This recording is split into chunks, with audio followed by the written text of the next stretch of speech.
நமஸ்காரம். இன்னைக்கு நான் கார சட்னி அரைக்க போறேன். அதுக்கு தேவையான பொருள் எடுத்து வச்சிருக்கேன். வெங்காயம் ஒரு 300 கிராம் நறுக்கி வச்சிருக்கேன்.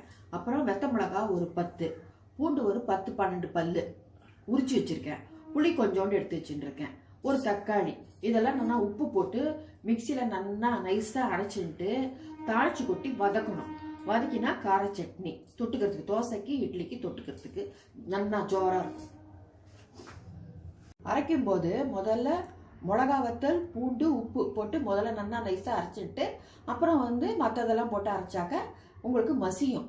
மிளகா மசிக்கிறதுக்கு முதல்ல அந்த மாதிரி பண்ணணும். அடுப்பு பற்ற வச்சுட்டு இல்பச்சட்டி போட்டிருக்கேன். இல்பச்சட்டி காஞ்சிடுத்து எண்ணெய் ஒரு 3 டேபிள் ஸ்பூன் ஊற்றுறேன். ஊற்றிட்டு கடுகு, உளுத்தம்பருப்பு போட்டு தாளிச்சு கொட்டிட்டு இந்த அரைச்சி வச்ச விழுதை அதில் போட்டு நல்லா கலரணும்.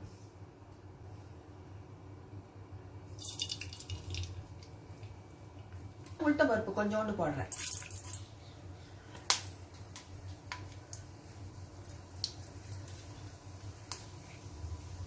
பெருங்காய பொடி கொஞ்சம் போடுறேன்.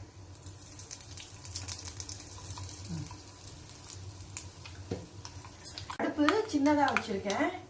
இப்ப அரைச்ச விழுத அதுல போடுறேன். ஏன்னா சின்ன தெளிக்கும், அதனால சின்னதா வச்சிருக்கேன்.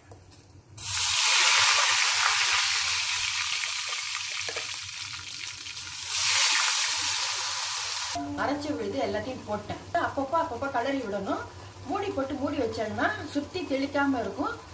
திறந்து ஒரு நிமிஷத்துக்கு ஒரு வாட்டி திறந்து கலரி விடணும்.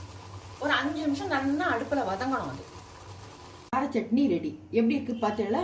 அடுப்பை சின்னதா வச்சு அப்பப்போ கிளறி விட்டு மூடி வச்சுட்டு அப்பப்போ கிளறி விட்டு பச்சை வாசனை போற வரைக்கும் கிளறி விடணும். கடைசியில இறக்கும் போது நல்லா பெருசா வச்சு 2 நிமிஷம் வச்சு பெருசா வச்சு இறக்கிடணும். அதுல பச்சை வாசனை போயிடும். அதுல இருக்கிற தண்ணிலாம் நல்லா வத்திடும். இப்ப கார சட்னி ரெடி. இது இட்லிக்கு, தோசைக்கு தொட்டுக்கிறதுக்கு நல்லா இருக்கும். இதை ஃப்ரிட்ஜில் 2-3 நாளைக்கு வச்சுன்னு கூட நம்ம தொட்டுக்கலாம். இப்போ எப்படி இருக்குன்னு பார்த்துட்டு கமெண்ட் பண்ணுங்க. மறக்காம சப்ஸ்கிரைப் பண்ணுங்க. தேங்க்யூ.